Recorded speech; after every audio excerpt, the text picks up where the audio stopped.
Recording start नहीं किया।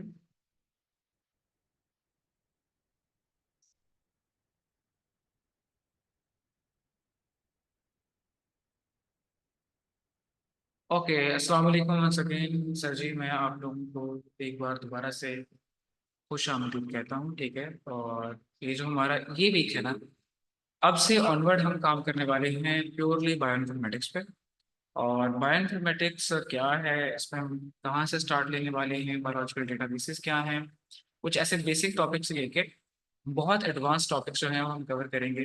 जिसमें जैसा कि मैंने आप लोगों को एक स्टार्टिंग में चीज़ बताई थी, ड्रग डिस्कवरी का मॉड्यूल भी हम इस दफ़ा थोड़ा बहुत कवर क्लास में करेंगे। अब ये टॉपिक्स में बहुत बड़े हैं, ऑब्वियसली लोगों ने इसके ऊपर डिग्रीज की हुई हैं, तो हम इसको हर हर एक चीज़ को तो कवर नहीं करने वाले। लेकिन वो चीज़ें जो रिसर्च डेवलपमेंट में, ठीक है, या फ्रीलांसिंग के अंदर हमें हमारे करियर में कहीं अच्छी पोजीशन दिलवाने में सपोर्ट कर सकती है ना, वो हम लाजमी कवर करने वाले हैं इस सेशन के अंदर, जो कि 7 अक्टूबर है। यहाँ से लेकर ऑनवर्ड 1.5 या 2 माह चलेगा, ठीक है। और मैं अपनी पूरी कोशिश करूंगा कि जो चीज़ें मुझे आती हैं वो मैं ऐसे आप लोगों तक डिलीवर कर दूं, और इससे अलावा जो भी मैं कुछ सीखूँ इस दौरान के अंदर, वो भी आप लोगों तक मुकम्मल जो है ना वो डिलीवर कर दिया जाए। अब जो मशीन लर्निंग और एआई की बातें हैं, ठीक है, वो भी हम इंशाल्लाह करेंगे। तो ये सेशन जो है मैंने आपको पहले बताया कि ख़त्म नहीं होने वाला, ये काफ़ी लंबा चलेगा। और जो पहले हमारे कुछ प्रोमिस हैं वो हम पूरे करेंगे, ठीक है। और उसके बाद जो कुछ एडिशनल टॉपिक्स हैं या कुछ एडिशनल चीज़ें हैं एडिशनल, वो हम कवर करना शुरू कर देंगे। अब सर, चूंकि हमने स्टार्ट करनी है बायोइन्फॉर्मेटिक्स, मेरा आप लोगों से एक मुअद्दिबाना सवाल ही है, what is bioinformatics? Sir, bioinformatics क्या है? जी।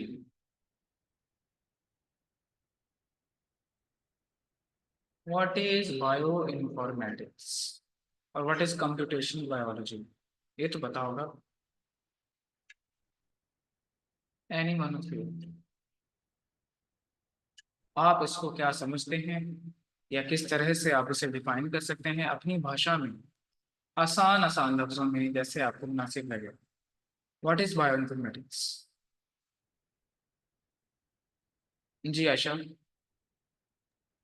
बायोइन्फॉर्मेटिक्स की हम बेसिकली बात करें तो हम दो चीज़ों को कह सकते हैं कि बायो और आईटी का मिक्सचर है। मिक्सचर इस तरह से कि हम अक्सर जब प्रोग्रामिंग को देखते हैं तो हम ज़्यादातर कंप्यूटर्स को या मशीन चलाने की बात कर रहे होते हैं कोडिंग के ज़रिए से।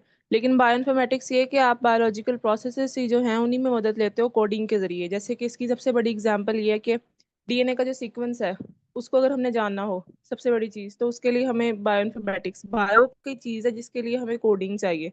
तो इस तरह से bio plus IT, biological processes में जब आप कोडिंग को इंटीग्रेट करते हो तो बायोइन्फॉर्मेटिक्स बन जाती है। Okay, thank you. अच्छा, यहाँ पे मेरी आवाज़ आप लोगों की शायद कट रही है, तो रीज़न ये है कि शायद मेरा इंटरनेट जो है काफ़ी स्लो रिस्पॉन्स कर रहा है। अब इसके पीछे मल्टीपल रीजन हो सकते हैं, मैं इसको ट्रैक तो नहीं कर सकता डायरेक्टली। लेकिन मैं इन पीटीसी वालों को ना आज लास्ट में कुछ कहता हूँ कि भाई मेरा कम से कम इंटरनेट की स्पीड तो बढ़ाओ ना यार, कि मैंने काम करना होता है इस टाइम में मेरी स्पीड ज़्यादा क्यों देख रहा हूँ। खैर, आयशा ने जो चीज़ डिफाइन की है बायोइन्फॉर्मेटिक्स, ऐसा ही कुछ है। सो बायोइन्फॉर्मेटिक्स बेसिकली क्या है, ये कुछ फील्ड्स की हाइब्रिडाइजेशन है। और ये हाइब्रिडाइजेशन क्या करती है, तो एक और डेफिनेशन देखने को मिली है। ओके, एक और डेफिनेशन है कि भाई बायोलॉजिकल डेटा की अंडरस्टैंडिंग के लिए सॉफ्टवेयर एपीसी को यूज करना, ठीक है।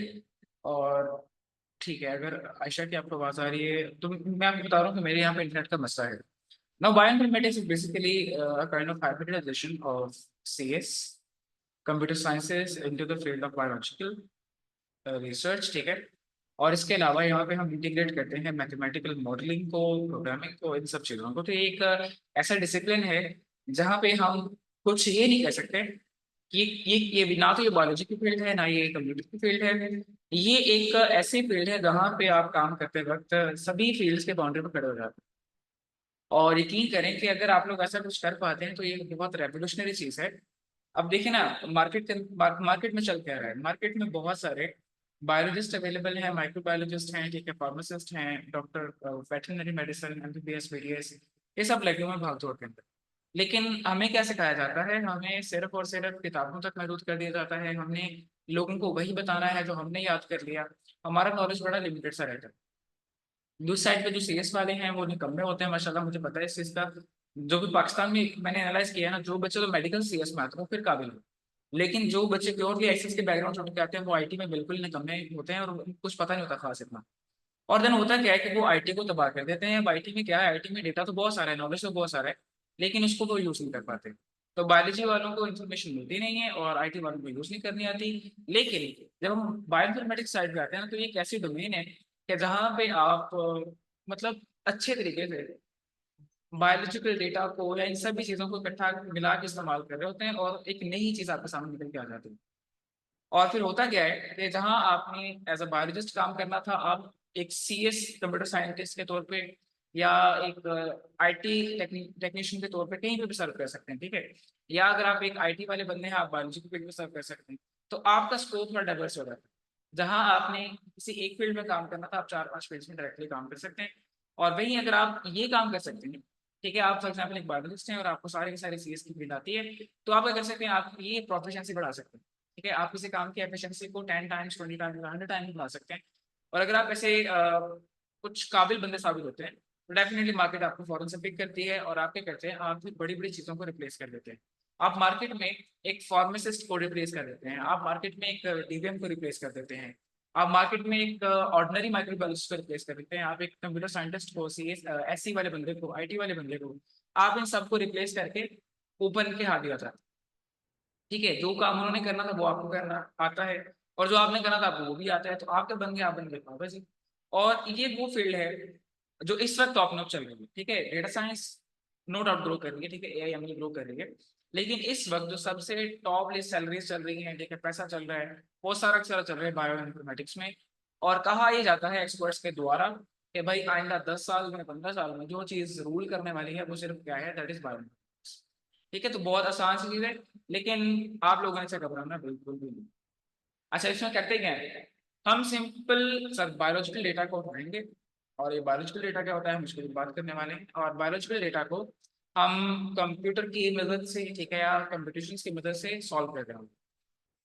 अच्छा, पहले क्या था, पहले ये था कि सीक्वेंसिंग टेक्नोलॉजीज नहीं थी, या बायोलॉजी बहुत ऑर्डिनरी सी बायोलॉजी थी, ट्रेडिशनल बायोलॉजी। लेकिन कुछ साल पहले से, जब से ये डीएनए सीक्वेंसिंग के कॉन्सेप्ट्स आए हैं, और आपको डीएनए सीक्वेंसिंग अगर नहीं आती तो भाई आई रिक्वेस्ट कि आप जाएं इसके बारे में सर्च करें, थोड़ा सा आइडिया मैं आपको दे दूंगा। वो लोग जो यहाँ पे सीरियस है उनको, ठीक है।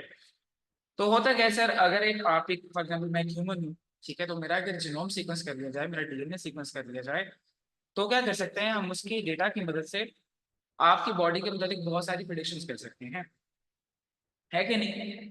और पहले ये चीजें बहुत अनकॉमन सी थी, अभी चीजें बहुत कॉमन हो गई हैं और मार्केट में बहुत सारे सिक्वेंसिंग डेटा अवेलेबल है। हम बायोइन्फॉर्मेटिक्स क्या कहते हैं, हम ऐसे बायोलॉजिकल डेटा को उठाते हैं, ठीक है, इसको एनालाइज करते हैं, जस्ट लाइक डेटा एनालिसिस। तो बायोइन्फॉर्मेटिक्स क्या है, बायोइन्फॉर्मेटिक्स डेटा एनालिसिस और बायोलॉजिकल डेटा, मैं ये कह सकता हूँ। और देन इसके ऊपर प्रिडिक्शंस करना, इसके थ्रू कुछ फाइंडिंग्स निकालना, प्रॉब्लम्स को सोल्यूशन देना। तो ये डेटा साइंस ही है, लेकिन विद बायोलॉजिकल। ठीक है, आप डेटा साइंस की चूंकि आपको इन्फॉर्मेशन पता है, आपको बेसिस क्लियर है, तो मैं कहानी तो नहीं डालने वाला। लेकिन जो काम आप सिंपल डेटा पे कर रहे थे वही अब आप बायोलॉजिकल डेटा पे करेंगे। ठीक है, अब ये डीएनए सीक्वेंसिंग क्या होती है, ह्यूमन के अंदर एक सेल होता है, ह्यूमन सेल से बने हैं, बाकी सब लिविंग ऑर्गेनिज्म भी सेल से बने हुए हैं। अब सेल के अंदर एक न्यूक्लियस है, न्यूक्लियस में क्या होता है, डीएनए, आरएनए, ये सब न्यूक्लिक एसिड इन्फॉर्मेशन होती हैं। ठीक है, इंसान का जेनेटिक मटेरियल होता है और उसमें आपकी पूरी पूरी बॉडी की डिटेल्स हैं। आपकी बॉडी कैसे बनेगी, कैसे रिस्पॉन्स करेगी in response to any kind of food और drug, anything into your environment. ठीक है, आपकी सारी की सारी इन्फॉर्मेशन उसके अंदर है। और अगर मुझे वो इन्फॉर्मेशन मिल जाए और मुझे उसको इस्तेमाल करना आ जाए, तो मैं क्या कर सकता हूँ, मैं आपकी बॉडी को मैनिपुलेट कर सकता हूँ, मैं आपकी बॉडी में कुछ रेवोल्यूशनरी चेंजेस कर सकता हूँ, जिसकी मदद से आप अभी जो है इससे बेहतर बन सकते हैं। अब इंसान तो बेहतर है, लेकिन एनवायरमेंटल इन्फ्लुएंसेस की वजह से इसकी बॉडी में चेंजेस आई हैं। लेकिन अगर हम उसको जेनेटिकली स्ट्रॉन्ग कर देते हैं, जिस तरह से हमने क्रॉप्स को स्ट्रॉन्ग किया है, अगर आप ह्यूमन को स्ट्रॉन्ग कर देते हैं तो आप सस्टेनेबिलिटी में अपना पाथ प्ले करेंगे और आप इंसान की जिंदगी को अच्छा बना सकते हैं और इससे आपको पैसा मिलता है।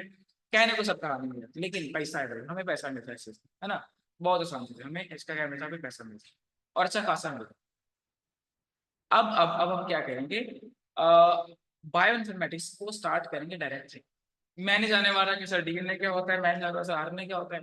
और जिन लोगों को नहीं पता यार, उनको हम ना साथ साथ बताते रहेंगे, कोई पंगा नहीं। ये कोई ऊपर वाली बात नहीं है। जिन लोगों ने बायोलॉजी पढ़ी है उनको भी पता है कि इतना डिटेल में हमें जाने की जरूरत है नहीं।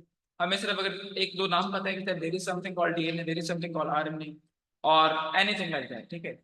अगर हमें इतना सा पता है तो हम बायोइन्फॉर्मेटिक्स में काम कर सकते हैं। हमें सिर्फ और सिर्फ बेसिक बायोलॉजिकल डेटा का पता होना चाहिए। लेकिन इंपॉर्टेंट चीज जो है वो है बायोलॉजिकल डेटा, हमें उसका पता होना चाहिए।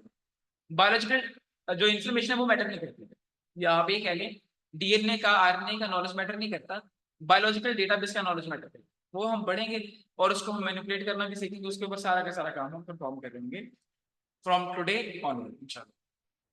और जिन लोगों को ये समझ नहीं आती होती तो भाई उनको मैं समझाने के लिए मेरे पास एक सिंपल सी मिसाल है कि किस तरह से बायोइन्फॉर्मेटिशियन मार्केट में अच्छा काम कर सकते हैं, और वो है ड्रग डिस्कवरी के मिसाल, जो कि इस वक्त का हॉट टॉपिक है कि आज से पहले ड्रग डिस्कवरी कैसे होती थी और अभी ड्रग डिस्कवरी कैसे हो रही है। ड्रग का मतलब नशा नहीं होता, मेडिसिन होता है, ठीक है।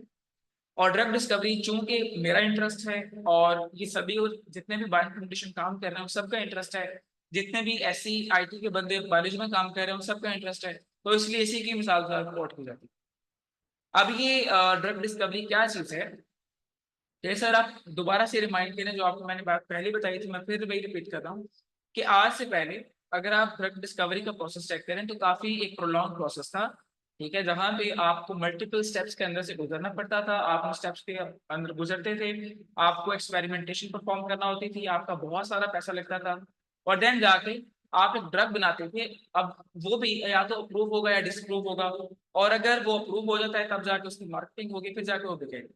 अब मैं अगर इसके स्टेप्स एनलिस्ट करना शुरू करूँ तो ड्रग बनने का जो पहला मसला होता है ना सर, वो होता है कि अगर एक इंसान है उसकी बॉडी में कोई ना कोई प्रॉब्लम चल रहा है, ठीक, तो वो जो एक प्रॉब्लम है उसकी वजह क्या है, व्हाट इज द कॉज। हम कॉज को आइडेंटिफाई करते हैं या डायग्नोस करते हैं, और वो कॉज जो है वो किसकी वजह से है, आप ये कह रहे हैं। वो एक बैक्टीरिया हो सकता है, जो कि आपने सुना होगा जर्म्स होते हैं ना, या वो आपकी बॉडी की कोई प्रोटीन हो सकती है जो आपको नुकसान दे रही है, आपकी बॉडी का कोई एंजाइम हो सकता है, बॉडी का इंटरनल केमिकल, एक्सटर्नल टॉक्सिन्स, ठीक है, केमिकल्स जो आपको फूड के थ्रू मिल रहे हैं, कुछ ना कुछ तो लाजमी हो गया। तो वो चीज जो आपको प्रॉब्लम कर रही है, ठीक है, हम उसको क्या बोलते हैं, टारगेट। हम टारगेट को आइडेंटिफाई करते हैं, हमारा पहला स्टेप क्या रहता है, टारगेट को आइडेंटिफाई करना। और ये डायग्नोस्टिक्स का एक बहुत बड़ा पर्सपेक्टिव है इसके पीछे। हमारी पूरी की पूरी माइक्रोबायोलॉजी जो है उसमें हम डायग्नोस्टिक्स कर रहे होते हैं। तो पहला स्टेप क्या हुआ सर, आपने किसी एक प्रॉब्लम को आइडेंटिफाई करना है और देन आप उसके ऊपर काम करना शुरू करेंगे। फॉर एग्जाम्पल अगर मेरी बॉडी में कैंसर है, नहीं है, नहीं मैं वैसे मिसाल दे रहा हूँ, पता ना करे, तो उसके पीछे क्या रीजन है, कोई एक स्पेसिफिक सेल प्रॉब्लम कर रहा होगा, एक सेल टाइप पे मसला कर रही होगी, कोई एक जीन मसला कर रहा होगा। अब वो जो एक जीन है, जीन क्या होता है, जीन एक बेसिक वो यूनिट है जिसको हम प्रोटीन में कन्वर्ट करते हैं। उन लोगों के लिए जो सीएस के बैकग्राउंड से हैं सर, माइक्रोबायोलॉजी में या बायोइन्फॉर्मेटिक्स में, हमारा एक आइडिया है व्हाट इज सेंट्रल डॉगमा, ठीक है। सेंट्रल डॉगमा के बारे में आप सुन लें, और ये होता क्या है कि आपकी जो बॉडी है ना ये सारी की सारी बनी है प्रोटीन से। मेरी स्किन है या मेरे कुछ बॉडी के एंजाइम्स हैं, मेरी पूरी की पूरी बॉडी के जो ऑर्गन्स हैं, इनमें मोस्टली क्या होता है, दैट इज प्रोटीन। और ये प्रोटीन कैसे बनती है, इसका एक प्रोसेस है। हमारा जो सेल है, सेल के अंदर होता है डीएनए या आरएनए। हम उस डीएनए से क्या बनाते हैं, ऑनवर्ड मैसेंजर आरएनए एक चीज होती है, और उसको फर्दर हम प्रोटीन में कन्वर्ट करते हैं। तो बॉडी का सारा काम किस पे टिका हुआ है, प्रोटीन पे। तो इसलिए हम प्रोटीन की बहुत सारी बात कर रहे होंगे, और अगर आपको उसकी डिटेल जाननी है तो आप जाकर बहुत सारे डेटाबेसेस को एक्सप्लोर कर सकते हैं। बहुत सारे यूट्यूब चैनल्स हैं, वाटर प्रोटीन्स ठीक है, और कैसे काम करती हैं इसके ऊपर पूरी की पूरी फील्ड है मॉलिक्यूलर बायोलॉजी। खैर, हमारे पास हमारी बॉडी में डीएनए होता है जो हमारी बॉडी को कंट्रोल कर रहा है। वो एक मैसेंजर आरएनए क्रिएट करता है जो कि एक सेंट्रल मीडिएटेड बॉडी है, जो जाके क्या बनाएगी, प्रोटीन बनाएगी, जो कि आपकी बॉडी भी है, जो आपकी बॉडी के सारे काम करने वाले बंदे शंदे ओवरऑल आप क्या है, आप प्रोटीन। अब ये प्रोटीन जब अच्छी नहीं बनती, ठीक है, और ये प्रोटीन कहाँ से बनती है, डीएनए से। डीएनए के उन रीजन से जहाँ से प्रोटीन बनती है उनको बोलते हैं जीन्स। तो मैं इसलिए बात कर रहा था कि जीन, अगर मेरा जीन जो है, ठीक है, मेरी बॉडी में जो जीन है वो प्रॉब्लम कर रहा है, तो मुझे इसको पहले आइडेंटिफाई करना पड़ेगा। अब इसके पीछे बहुत सारी रिसर्च करना होगा। ओके, आपको पता है मेटाजीनोमिक्स की हमारी रिसर्च चल रही है, जीनोमिक्स की पूरी फील्ड चल रही है। हम डिफरेंशियल जीन एक्सप्रेशन को ही ढूंढने में कहीं अपना टाइम बर्बाद कर देते हैं, सारा का सारा आरएनए सीक्वेंसिंग एनालिसिस जो हमने भी परफॉर्म किया था समर के अंदर। तो वो सारा किस लिए होता है, हम सिर्फ एक कॉज को आइडेंटिफाई करते हैं, डायग्नोस्टिक्स। और ये इतना बड़ा पर्सपेक्टिव है यार कि आप लोग लिखते जाओगे है ना, वो सब कुछ आ जाएगा उसके अंदर। जिनोम एनोटेशन, ठीक है, और तरह तरह के स्टेप्स, देन आपका वो क्या नाम है उसका, डिफरेंशियल जीन एक्सप्रेशन, आपकी राइबोसोम की प्रोफाइलिंग, पता नहीं क्या क्या, सिर्फ एक जीन को आइडेंटिफाई करने में आप घबरे हो।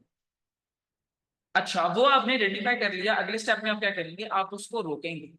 रोकना कैसे है, कुछ केमिकल्स की मदद से, कुछ इनहिबिटर्स की मदद से आप उसकी ग्रोथ को रोकेंगे। आप बहुत सारी दुनिया में केमिकल्स हैं, आप टेस्ट करेंगे कौन सा उसके ट्रीटमेंट में, उसको रोकने में इफेक्टिव साबित होता है, और फिर आप उसको उठाएंगे। फॉर एग्जाम्पल मैंने 10 केमिकल्स लिए हैं, ज्यादा होते हैं फॉर एग्जाम्पल, अगर मैंने 10 केमिकल लिए, कोई एक अच्छा परफॉर्म कर रहा है, उसको रोक रहा है, मेरा कैंसर जो है वो आगे मूव नहीं कर रहा, या वो जीन जो है वो इनहिबिट हो गया, अब वो मजीद अपना एक्सप्रेशन शो नहीं कर रहा। जब मैं बोलूंगा एक्सप्रेशन, उसका मतलब है जीन से प्रोटीन का बनना, एक्सप्रेशन, ओके। तो अगर प्रोटीन का एक्सप्रेशन कम हो जाता है, जीन का एक्सप्रेशन कम हो जाता है, आई विल से कि यार ये अच्छा केमिकल है, इसके ऊपर काम करो। तो उसको हम बोलेंगे सर ये क्या है, ये मेरा लीड केमिकल है, पहला टारगेट आइडेंटिफिकेशन, सेकंड लीड। अब उस लीड को हम क्या करेंगे, ऑप्टिमाइज करेंगे, उस केमिकल को हम मल्टीपल केसेस में टेस्ट करेंगे। वो कहा गया, इसको बोलेंगे लीड ऑप्टिमाइजेशन, कंफर्म करेंगे क्या यार वाकई ऐसा काम करता है कि नहीं। और अगर वो हमें इफेक्टिव नजर आता है, अब मैं आपको एक दिन छोटा बता रहा हूँ, सारे हर step millions of dollar cost करता है। अगर नहीं यकीन तो आप ही देख लें कि सिर्फ और सिर्फ डिफरेंशियल जीन एक्सप्रेशन चेक करने के लिए, या डाइवर्सिटी चेक करने के लिए 19 20 लाख यूरोस के, डॉलर्स के प्रोजेक्ट पड़े हुए। और मैं फिर उससे आगे की बात भी कर रहा हूँ, ठीक है, कि हम उसको क्या करना है, आइडेंटिफाई कर लिया, हमने उसको लीड की तरफ लेके चलना है कि एक केमिकल जिसमें अच्छा परफॉर्म कर रहा है। देन हम उसे क्या कहते हैं, हम उसे लैब के एनिमल्स के ऊपर ट्राई करते हैं, पहले ह्यूमंस के ऊपर टेस्ट नहीं करेंगे डायरेक्ट। अब अगर मैंने अभी आपको बोला है कि भाई मेरे ऊपर टेस्ट करेंगे, नहीं ऐसा नहीं होता। हमारे पास कुछ प्रोसीजर्स हैं जिनके अंदर से हम गुजरते हैं, इन सिलिको मॉडलिंग को पहले करते हैं, फिर लैब एनिमल्स पे आते हैं। चूहे उठाएंगे, ठीक है, बिल्लियां उठाएंगे, ऐसे कुछ जानवर वगैरह, उनके ऊपर टेस्टिंग करेंगे। जब वो टेस्टिंग कंफर्म हो जाएगी, उसके ऊपर अगेन हमारे बहुत सारे रुपए, बहुत सारे डॉलर खर्च होंगे, बहुत सारे यूरोस खर्च होंगे। अगले स्टेप वहां से क्लियरेंस करने के बाद हम आगे चलेंगे, अच्छा इसने एनिमल्स को कुछ नहीं कहा, इसका मतलब हम इसे आगे लेके चल सकते हैं। डायरेक्टली अगेन आप ह्यूमन पे टेस्ट नहीं करेंगे, आप क्या करेंगे, आप ह्यूमन के सेल लाइन्स होते हैं, मेरे स्किन के सेल्स हैं, या मेरे लिवर के सेल्स हैं, मेरे हार्ट के सेल्स हैं, या मेरे जीआईटी के सेल्स हैं, हम उन सेल्स को लेंगे, कल्चर किया होगा, उसके ऊपर टेस्टिंग करेंगे केमिकल्स। अगर वहां पे अच्छा परफॉर्म करते हैं, फिर हम कहेंगे सर ये ओके सीन है, इसको अब क्लिनिकल ट्रायल के लिए जाओ, ह्यूमंस के ऊपर टेस्ट करें। अब उसमें लोग मानते हैं, लोग नहीं मानते, आप उनको पैसा देना पड़ता है, आप 300 400 लोग इकट्ठा करते हैं, अच्छा खासा पैसा देकर बनाते हैं, एथिकल कंसिडरेशंस को भुलाते हुए, इलीगली चलते हुए, लीगली चलते हुए, आप अगेन बहुत सारे डॉलर्स खर्च करने के बाद आप ह्यूमन ट्रायल पे पहुंचेंगे। अगर वहां से आपका ड्रग कामयाब रहता है, देन आप उसे एफडीए अप्रूवल की तरफ लेके जाएंगे, ठीक है, फूड एंड ड्रग अथॉरिटी जो हमारे पास होती है ना, तो उसकी तरफ से लेके चलेंगे। हमारा अगर वहां से अप्रूवल होता है तो सही है, अगर अप्रूवल नहीं मिलता तो फिर हम लटके के लगते हैं, वहां पे बहुत सारा पैसा लगेगा। देन वहां से अप्रूवल लेने के बाद हम ड्रग को मैन्युफैक्चर करेंगे, और देन जाके हम उसे मार्केट करेंगे। And it's a very huge process यार, आप बिलीव करें कि सिर्फ और सिर्फ डायग्नोस्टिक्स के अंदर ही हम फंसे रह जाते हैं, हमने ऊपर वाले काम करना। लेकिन यहाँ पे एक सोल्यूशन है, हमें इतना खपने की जरूरत नहीं है। तो भाई हसीफ साहब आपने तो इतने स्टेप्स गिनवा दिए है ना, और जैसे हम लोग अब कॉमन मिसाल सुन रहे हैं कि भाई कोविड की वैक्सीन आई थी, या एलएसटीडी का हमारे पास इलाज आया था, फलानी चीज का इलाज आया, फलानी चीज का इलाज आया, बीमारी आई नहीं उससे पहले इलाज आ गया, ये कैसे पॉसिबल है यार। या हमें एफडी के अप्रूवल का ज्यादा वेट नहीं करना पड़ता, फौरन से अप्रूवल मिल जाता, that is just because of bioinformatics. हम क्या करते हैं, हम ये सारे का सारा काम जो हमने पहले करना था कुछ मल्टीपल स्टेप्स के अंदर, हम उसे फास्ट कर देते हैं। ठीक है, हम केमिकल्स ही कुछ इन सिलिको मॉडल में ऐसे यूज कर रहे होते हैं जो कि ह्यूमन को प्रॉब्लम नहीं करते।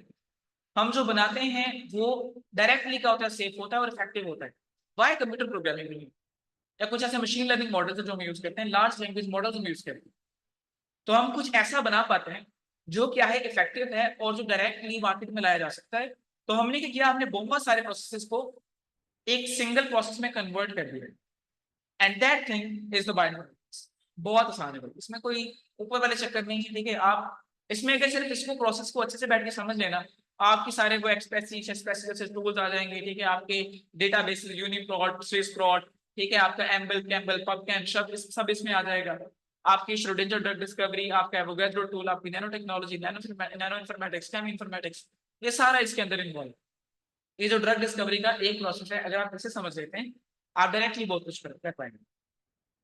ठीक है, आसान है, इसमें कोई ऊपर वाला चक्कर नहीं। अगर मेरे ऐसा छोटा बच्चा जिसकी उम्र 20 साढ़े 20 साल है, अगर मैं ये सीख सकता हूँ डायरेक्टली आप सीख सकते हैं। यहाँ पीएचडी नहीं है, मैं इसलिए बात कर रहा हूँ। तो सर ये कोई ऊपर वाली बात नहीं है, बहुत आसान है। जैसे आप लोगों ने आर प्रोग्रामिंग सीखी है, आप लोग ऐसे ही सब टूल्स भी सीख जाएंगे। अगेन हमें करना क्या है, या तो हम ऐसे सॉफ्टवेयर बिल्ड करेंगे जो ये सारा काम कर सकें, या हम ऐसे सॉफ्टवेयर को यूज करना सीखेंगे जो ये सारा काम कर सकें। ठीक है, तो बायोइन्फॉर्मेटिक्स में दो ही चीजें, either you could be developer या क्या हो सकते हैं एंड यूजर। और ये मैं बार बता सकता हूँ सर, आप दोनों में से कुछ भी हो सकता है। Road map to learn drug discovery please suggest. जी अरुण भाई, मैं उसी के ऊपर आने वाला हूँ इंशाल्लाह। ये हमारा नेक्स्ट होगा, रोड मैप जो है ना, रोड मैप आपको बताऊंगा। इसमें बहुत सारे टूल्स दे चुके हैं, तो आई विल सजेस्ट कि भाई थोड़ा चिल रहा है, कोई पंगा नहीं। पहले आप अगर करना चाहते हैं तो डेटा बेसिस को एक्सप्लोर करें, वैसे मैं आपको उसी पाथवे में लेके चलूंगा, तो डोंट वरी। तो ये सारा प्रोसेस क्या कहलाता है, ड्रग डिस्कवरी या बायोइन्फॉर्मेटिक्स। और इसमें जो एवरेज सैलरीज हैं, मैं आपको एक सब बात नहीं बता रहा, आप लोग मेरे सारे कोई अपने ही लोग हैं, मेरे अपने क्लासमेट्स हैं, मेरे यूनिवर्सिटी के क्लासमेट्स हैं, सॉरी यूनिवर्सिटी वाले लोग हैं। हारून भाई मेरे सीनियर हैं, दोस्त हैं मेरे, ठीक है, मुनाजा हैं तो वो पीएचडी से हैं। और आप लोग मुझे किसी न किसी तरीके से जानते हैं, तो मैं कोई ऊपर वाली बात नहीं छोड़ रहा। ये चीजें प्रैक्टिकली चल रही हैं, और इनकी सैलरीज मिनिमम 15-20 लाख से लेके 30-40 लाख तक एवरेज चलती है। ये कोई हवाई बात नहीं है। सही, अगर किसी को नहीं है तो भाई जाओ पहले फंडिंग्स को चेक करो कि बायोइन्फॉर्मेटिक्स में, डेटा साइंस में, मशीन लर्निंग में फंडिंग्स कितनी पड़ी हैं। और अगर आपको सिर्फ फंडिंग वाला टॉपिक समझ में आ जाता है, देन इसमें वर्क करें। हाँ कि ना, आसान है भाई, कोई चीख के मांगने की बात है। तो अभी जल्दी से चलते हैं, ठीक है। अपना पहला टास्क जो है, जो कि हमने अगेन बायोलॉजी के ऊपर काम करना है। So we should be like aware with the databases of biology. हमें उसको पता होना चाहिए कौन से डेटा बेसिस हैं। हमें या तो डेटा को कहीं ना कहीं डालना है, या कहीं ना कहीं डेटा निकालना है। बिकॉज एट दिस स्टेज हम सिक्वेंसिंग नहीं कर सकते। मेरे पास इतने पैसे नहीं कि भाई मैं सिक्वेंसिंग करवा सकूं, ठीक है। या मेरे पास वो मशीन तो नहीं पड़ी हुई ना, इल्यूमिना की या माइसेक की। इल्यूमन नोविस नोवासिक तो मेरे पास नहीं पड़ी हुई ना, या ऑक्सफोर्ड नैनो टेक्नोलॉजी वाली को मेरे पास नहीं थी, या मेरे पास पैक बायो नहीं थी। तो मुझे क्या करना है, मुझे डेटा को यूज करना होगा जो ऑलरेडी अवेलेबल है। देन लेटर ऑन जब मैं उस पर ग्रिप हासिल कर लूंगा, तो जब मैं किसी कंपनी में किसी जगह पे जाके सर्व कर रहा हूँ, तो वहां पे मैं उस डेटा के ऊपर डायरेक्टली काम कर सकता हूँ। ओके, हाँ कि ना, आसान है। I really try my best कि मैं आप लोगों को चीजें जो है वो क्लियर कर दूं कि किस तरह से काम करती है। व्हाट इज बायोइन्फॉर्मेटिक्स नहीं पता तो भाई वीडियोस एक्सप्लोर करें। मुझे सिर्फ इसके लिए कुछ ना कोर कॉन्सेप्ट समझते काफी टाइम लगे, व्हाट इज बायोइन्फॉर्मेटिक्स, है ना। और इसमें कहाँ कहाँ जाया जा सकता है, इसमें मल्टीपल फील्ड्स हैं। आप कोई एक स्टेप पकड़ रहे, मैंने आपको इतने बताए, आप कोई एक पकड़ लें, आप उसमें मास्टरी कर लें, आप सिलेक्ट कर जाएंगे। आपको स्कॉलरशिप मिल जाएंगी, आपको फेलोशिप्स मिल जाएंगे, आपको रिसर्च फंडिंग्स मिल जाएंगी। पंगा ही नहीं है। हमारी माइक्रोबायोलॉजी के बहुत सारे लैब्स हैं जो सिर्फ जीन्स डायग्नोस कर रहे हैं, जीन्स को निकाल रहे हैं कि यार ये फलाना जीन फला काम करता है, रिस्पॉन्सिबल है, हाँ जी सर हमने निकाल लिया। और ये तो रुबाब ने भी कर लिया भाई, आप लोगों ने क्या किया, ठीक है। तो अगर रुबाब नोबल जीन्स दरियाफ्त करने के काबिल है, तो आप लोग भी तो कर सकते हैं ना यार। वैसे कोई बड़ी बात नहीं है, तो उसके पैसे मिलते हैं, वो अच्छे खासे मिलते हैं। अब मैं यहाँ पे, इसका माइक म्यूट है भाई, माइक म्यूट कर लो सदफ, माइक म्यूट कर ले, मुझे करना पड़ेगा। ओके, मैं यहाँ पे ऐसा कर रहा हूँ अपनी स्क्रीन शेयर। और अगर आप लोगों के लिए मेरी स्क्रीन विजिबल है, then show me thumbs up.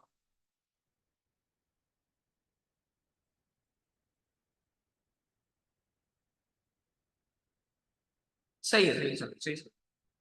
अब ये कैसे काम करने वाली बायोइन्फॉर्मेटिक्स, हम इसको कैसे लेके चलने वाले हैं, आप लोगों ने बने रहना है मेरे साथ, मैं आपको भी बताऊंगा चंद लम्हों के अंदर। लेकिन पहले मैं यहाँ पे अपना माइक्रोसॉफ्ट का जो व्हाइट बोर्ड है वो ओपन कर लूँ। तो where is white board,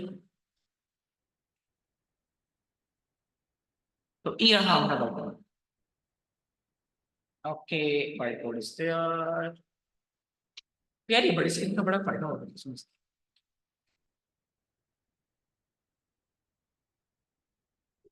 use in this way. Okay, मैं इसको यहाँ सेट कर लेता हूँ एक और नया बोर्ड, और मैं इसको देने वाला हूँ नाम बायोइन्फॉर्मेटिक्स। भाई हो, अरे ये क्या है भाई, माय गॉड, इसको बंद करना पड़ेगा, ये कोई गलत कोड ओपन हो गया। Let me check if there is another one. Checking rules.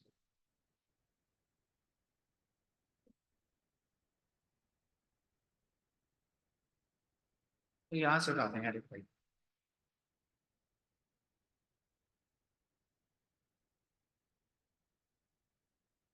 Okay, तो मैं चाहूँ तो मैं इसमें डायरेक्टली भी लिख ही सकता हूँ। हाँ, it's okay, I am going just this way. Okay sir, तो मैं स्टार्ट करने वाला हूँ। The great bio informatics. Okay, और बायो इंफॉर्मेटिक्स में मैंने आपको बताया सर हम क्या कर रहे होंगे। हम will be dealing with the biological data. Now what is this biological data? Sir ये बायोलॉजिकल डेटा के बहुत सारे मीनिंग्स हैं। इसका मतलब हो सकता है डीएनए की इंफॉर्मेशन, इसका मतलब हो सकता है आरएनए इंफॉर्मेशन, इसका मतलब हो सकता है प्रोटीन्स, ठीक है, या बायोलॉजी से मुतालिक कोई भी इंफॉर्मेशन, या लाइफ से मुतालिक कोई भी इंफॉर्मेशन, ठीक है, एनी इंफॉर्मेशन या एनी डेटा रिगार्डिंग लाइफ और biology, any data related to biology. तो सर आप इसमें कोई भी एक डेटा कंसीडर कर सकते हैं। No, if you don't know what is DNA, again मैं रिक्वेस्ट की है कि सर आप इसे जाके पढ़ लें। और ये डीएनए के अंदर क्या होता है, या आरएनए के अंदर क्या होता है, भाई यार आपको तो बचपन से पता है। DNA is nothing but ATCG, RNA is nothing but AUCG, है कि नहीं? इसका फर्क पता है ना आप लोगों को? हारून भाई आपको नहीं पता होगा तो मैं आपके लिए बता देता हूँ। डीएनए एक ऐसा केमिकल है जो इन चार तरह के केमिकल से मिलकर बनता है, ठीक है। ये एक बड़ा केमिकल है, बड़ा मैक्रोमोलिक्यूल है, बायोमोलिक्यूल है, और ये उसके छोटे सब यूनिट्स हैं। और ये क्या है, that is adenine, thymine, cytosine, guanine. आपको इनको याद नहीं रखना, बस आप इनको समझ लेते हैं। हाँ यार, जहाँ पे टी वाली इंफॉर्मेशन आएगी दैट इज डीएनए, और जहाँ पे यू से रिगार्डिंग इंफॉर्मेशन आएगी that is RNA. Now what is DNA? That is deoxyribonucleic acid, and what is RNA? That is ribonucleic acid, और ये U क्या है? That is uracil, thiamine, uracil। Sir इसका डिफरेंस होता है और बाकी सब क्या रहती हैं, सेम रहती हैं। चैट में कुछ आया मेरे ख्याल से, लेट मी चेक क्या है। ओके, और ये प्रोटीन क्या होती हैं, देखिए प्रोटीन्स के बारे में आपको थोड़ा सा बताएंगे तो आपको आइडिया मिल जाएगा। तो ये बेसिकली हम इसी इंफॉर्मेशन को सारा का सारा बायोइन्फॉर्मेटिक्स में डील करने वाले हैं। What is information? That is ATCG. या इसमें बहुत सारे बायोकेमिकल्स हो सकते हैं, बायोलॉजिकल डेटा में बायोकेमिकल्स, या इसमें बायोमोलिक्यूल्स की बात हो सकती है। ओके, और इसमें क्या हो सकता है सर, अगेन मैंने आपको वहां पे एक ब्रॉडर टर्म में बता दी, that anything which is related to biology that is called as biological data. और ये आपको कैसे मिलने वाला है, how you are going to access this biological data? Like there are multiple ways भाई, मैं आपको कुछ एक दो बता दूंगा पहले, और आप देन उनके बारे में सर्च आउट करते रहेंगे, आप लोग उसको डील करते रहेंगे। चलो, इसको मैं थोड़ा सा साइड पर डाल देता हूँ पहले तो, ताकि मुझे जरा रूम मिल जाए लिखने के लिए। ओके, अब ये जो बायोलॉजिकल डेटा है ना, आप इसको कहाँ से लेने वाले हैं? From directly from biological databases, biological databases. Okay, now what are this biological databases? तो डेटाबेस क्या होती है? डेटाबेस सर कोई भी एक ऐसी चीज है जहां पे आप डेटा रख सकते हैं, जरूरत पड़ने पे डेटा निकाल सकते हैं, रिट्रीव कर सकते हैं। डेटा निकालने को आप बोलते हैं रिट्रीव करना। अगर मेरे कंप्यूटर के अंदर बहुत सारे फोल्डर्स हैं, या मेरे पास बहुत सारी हार्ड ड्राइव्स हैं, तो वो किस लिए काम में लाई जाती है कि भाई उनमें मेरे बहुत सारे फोल्डर्स होंगे, फोल्डर्स में क्या पड़ी होगी, मेरी इंफॉर्मेशन पड़ी होगी। मैंने एक फोल्डर बना रखा है पर्सनल पिक्स, उसमें मेरी अपनी इमेजेस हैं। मैंने एक फोल्डर बना रखा है अवार्ड्स एंड सर्टिफिकेट्स, उसमें मुझे जो भी कोई सर्टिफिकेशन मिली हैं, मेरी क्वालिफिकेशन है, मैंने उससे मुताबिक कुछ चीजें अपलोड कर रखी हैं। एक मैंने कोई और इंफॉर्मेशन डेटा, मतलब एक रिपोजिटरी बना रखी है, डायरेक्टरी बना रखी है। तो इस तरह करके मैं क्या करता हूँ, मैं अपने डेटा को स्टोर करता हूँ, और जरूरत पड़ने पे उन चीजों को, डेटा को वापस से रिट्रीव करता हूँ। तो वो जगह जहां पे आप डेटा रख सकते हैं, वहां जरूरत पड़ने पर रिट्रीव कर सकते हैं, that is basically termed as a database. और डेटाबेस कैसे बनती हैं या कौन कौन से होती हैं, इनके बेसिक जो दो टाइप्स हैं वो हम इस तरह से कंसिडर करते हैं। These either could be the relational one.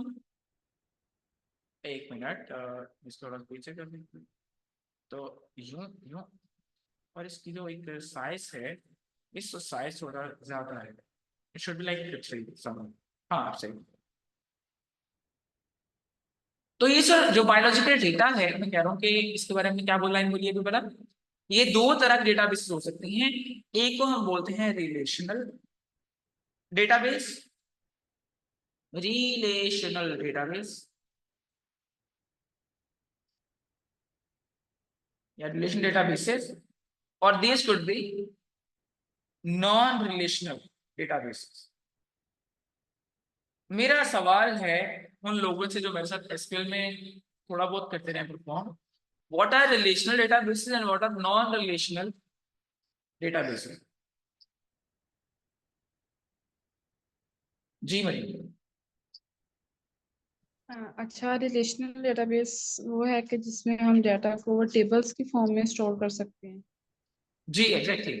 तो रिलेशनल डेटाबेस का मतलब क्या है? वो डेटाबेस जहां पे data in the form of tables store किया जाता है, in the form of tables. और नॉन रिलेशनल डेटाबेस कौन सी है? जहां पे डेटा किस तरह स्टोर किया जाता है? ऑब्जेक्ट ओरिएंटेड मैनर के अंदर।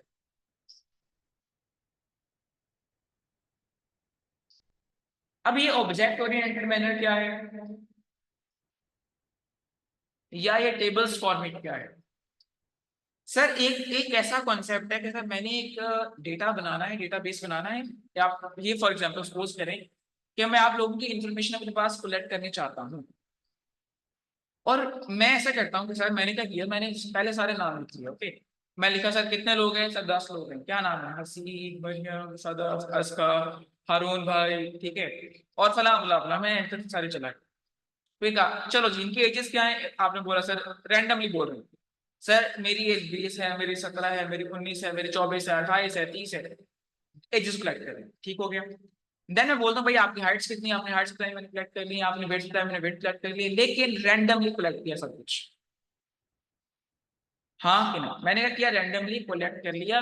मैंने इनके दरमियान कोई एक रब्त कायम नहीं किया, ठीक है, इनमें कोई कनेक्शन कायम नहीं किया, इनको मैंने लिंक नहीं किया। क्या ये अच्छा होता ना, मैं एक टेबल बनाता, मैंने कहा भाई इस कॉलम में नाम आने वाले हैं, इस कॉलम में सबकी हाइट, इस कॉलम में सबके वेट्स, इस कॉलम में फला फला इन्फॉर्मेशन।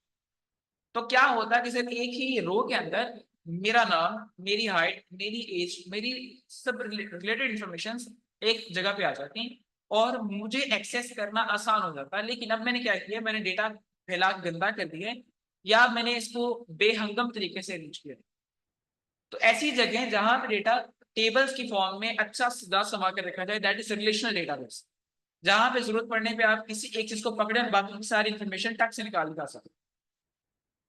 तो वो क्या होगी, रिलेशनल डेटाबेस। और नॉन रिलेशनल कौन सी होगी, जहां पे आपने कोई टेबल नहीं बनाया, कोई कनेक्शंस नहीं बनाए, डेटा आपने ऑब्जेक्ट्स बन के आपने स्टोर कर दिए। मैंने एक कमरा लिया, ठीक है, मेरे पास कार्टन आए बने हुए कि भाई कपड़े का माल है, ठीक है, ये सर्दियों वाले कपड़े हैं, गर्मियों वाले, मैंने कहा ठीक है कमरे में रखो, बस चलते जाओ।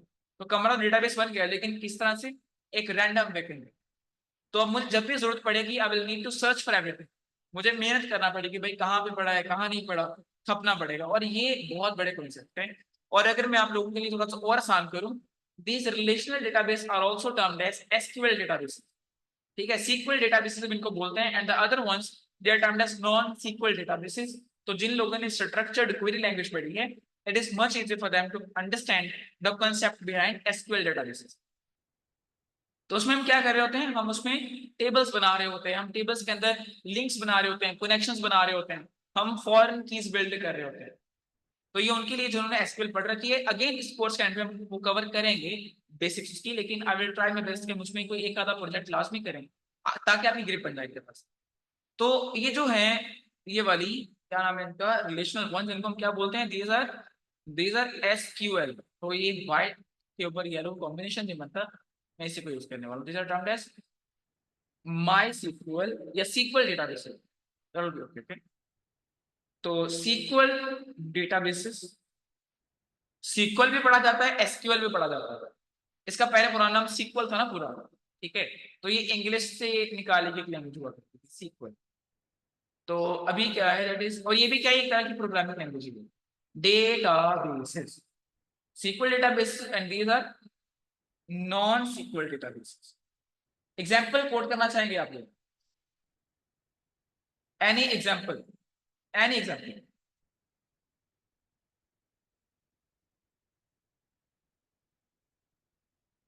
Any example of non-SQL database?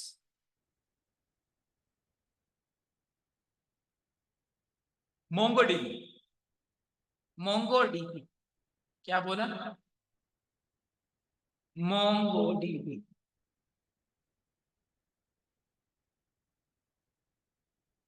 और ये MongoDB किनको पता होगा? जो most of the time development में काम कर रहे होते हैं, me and most tech developers, उसके बारे में पता होगा that what are MongoDB databases, ठीक है, या non relational databases. Okay, chat में कुछ देखने को मिल रहा है। सो प्यूरीन्स एंड पायरिमिडीन्स, हाँ तो सही है, तो ये सही है। Relational are quantitative and non relational are qualitative.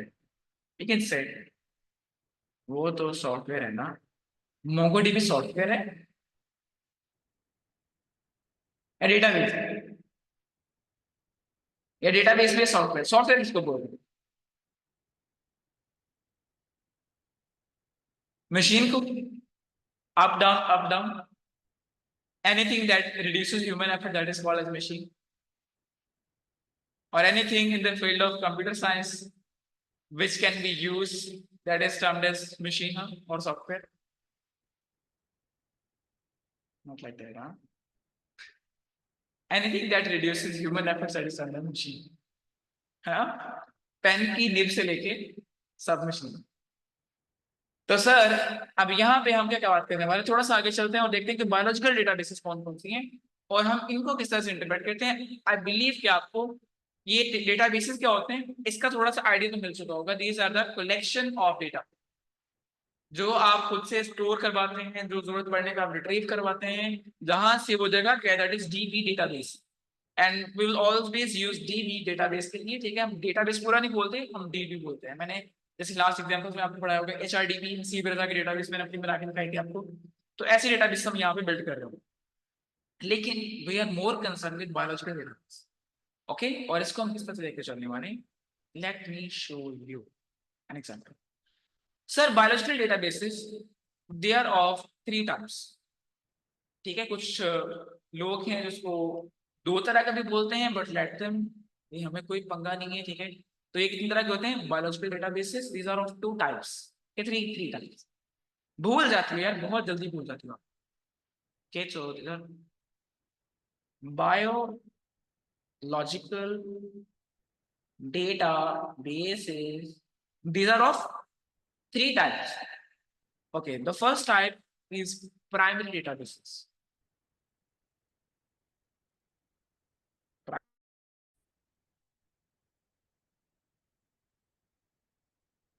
Okay, let me check. I guess there is some kind of internet connection problem. आपको आज मेरी बार आवाज कट रही है? जी ओके, let me check. मुझे लगा था मेरी साइड पे है तो पहले चुप रहा, काफी बीच में ना मिस हो गया पॉइंट्स।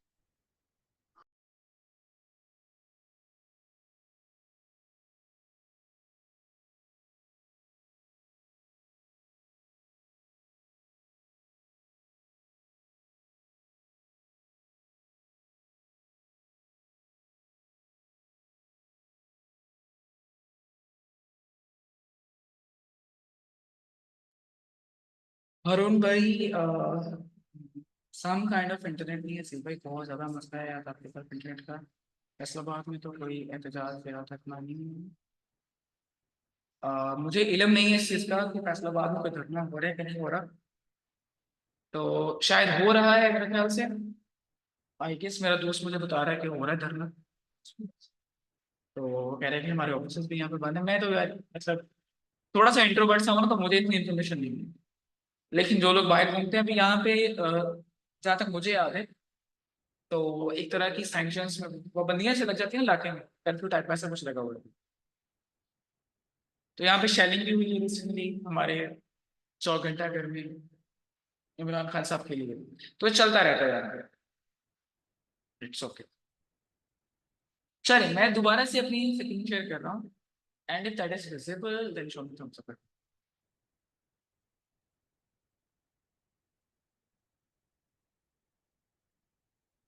आवाज भी क्लियर है? अभी तो आवाज नहीं कट रही? अगर आवाज कट रही तो थम्स अप ना करें, और अगर नहीं कट रही तो थम्स अप करें। अब आवाज ठीक है?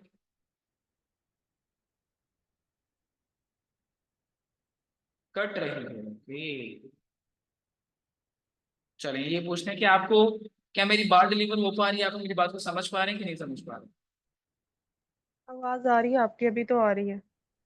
ओके, चलें, अगर अभी आ रही है तो कंटिन्यू करते हैं ऐसे, and then will try to resolve this tomorrow. अभी तो क्लियर है, ओके, अगर अभी क्लियर है that is good, I'm okay with it. चलें सर, तो बायोलॉजिकल डेटाबेसेस के अंदर हमारे पास, मैंने बोला कि बायोलॉजिकल डेटाबेसेस 3 तरह के हो सकते हैं। And what is a database? Database like ये कोई ऐसी जगह है जहाँ पे आप डेटा रख सकते हैं, डेटा को आप जरूरत पड़ने पे निकाल सकते हैं। तो वो जगह जहाँ पे डेटा रख सकें, वहां से जरूरत पड़ने पे निकाल सकें, that is termed as a database. तो बायोलॉजिकल डेटाबेसेस 3 तरह के हैं। The one is primary databases. Primary databases, तो मैं डेटाबेस को डीबी लिख लूंगा, ओके, यस, आप लोग ओके तो पंगा नहीं वैसे। तो second one, they are secondary databases, DB. I'm going to use DB. Okay. और third one, they are termed as specialized databases. I'm quite sure कोई भी आपको इसके बारे में नहीं बताने, specialized databases। और मैंने DB लिखा था इसको भाई, DB, चलो वापस सोच। ओके, तो डेटा बेसिस। अब ये डेटाबेसेस जो प्राइमरी वाले हैं, इनका क्या मतलब है? प्राइमरी डेटा कौन सा होता है? ऐसा डेटा जो आप डायरेक्टली एक्सपेरिमेंट से कलेक्ट करें। फॉर एग्जांपल, अगर मैं एक माइक्रोबायोलॉजिस्ट हूँ, मुझे मेरे रूटीन लाइफ में बहुत सारा मॉलिक्यूलर डेटा देखने को मिलता है, ठीक है, मुझे बहुत सारा कैरेक्टराइजेशन का डेटा देखने को मिलता है। वो डेटा जो मैं डायरेक्टली किसी एक्सपेरिमेंट से कलेक्ट करता हूँ, that is termed as primary data. Very very very clear, आसान बात। वो डेटा जो मैं किसी एक्सपेरिमेंट के दौरान कलेक्ट करता हूँ, दैट इज प्राइमरी डेटा, जिसमें कोई चेंजिंग नहीं की गई, ठीक है, जो कलेक्ट किया सीधा डायरेक्टली आपने अपलोड कर दिया, दैट इज प्राइमरी डेटा। और ऐसी डेटाबेसेस जहां पे प्राइमरी डेटा को अपलोड किया जाता है, those are terms primary databases. आसान, बहुत आसान, ठीक है। वो डेटाबेसेस जो प्राइमरी डेटा को स्टोर करवाती हैं, they are termed as primary databases, ठीक है। और दुनिया में बायोलॉजिकल डेटा को डील करने के लिए कौन सी प्राइमरी डेटाबेसेस हैं, मैं आपको यहाँ पे कुछ उनमें से लिस्ट करने वाला हूँ, and the rest of all will be searching for them. Okay, तो सर पहला जो हम एक इंपॉर्टेंट डेटाबेस यूज करने वाले हैं, दैट इज जीन बैंक। ये जैन बैंक भी बोलते हैं, जीन बैंक भी बोलते हैं, आप लोग उसको जो भी बोलना चाहें, आपको जो भी अच्छा लगे। So that is Jain bank. अब ये जीन से निकला है पे, तो जीन बैंक भी बोलते हैं इसको। और ये कहाँ का है, किस दुनिया से बिलोंग करता है? So this database basically belongs to NCBI, National Centre for Biotechnology Information. तो ये एनसीबीआई के अंदर एक डेटाबेस है, जीन बैंक या जैन बैंक भी बोलते हैं इसे। तो ये क्या करता है? ये प्राइमरी डेटा को स्टोर करवाता है अपने अंदर। पहला हो गया। Second one is the very famous one, EMBL, European molecular biology laboratory. Okay, तो ये क्या है? That is EMBL, European molecular biology laboratory. तो ये भी एक तरह का डेटाबेस है, that is also primary database. See Arun भाई? आसिफ भाई, अगर ये डेटाबेसेस के लिंक आप साथ साथ ओपन करते जाएं तो ज्यादा इजी हो जाएगा। सर मैं आपके सामने हर चीज करने वाला हूँ, डोंट बी वरी। मैं बस यहाँ पे कुछ चीजें आपके सामने लिख देना चाहता हूँ, आपके लिए स्ट्रक्चर बन जाए, एंड लेटर ऑन हम इनको इन डिटेल पढ़ने वाले हैं। हमारा सारा काम इनके ऊपर रहेगा, हम इनको थ्रू बहुत कुछ करने वाले, डोंट वरी।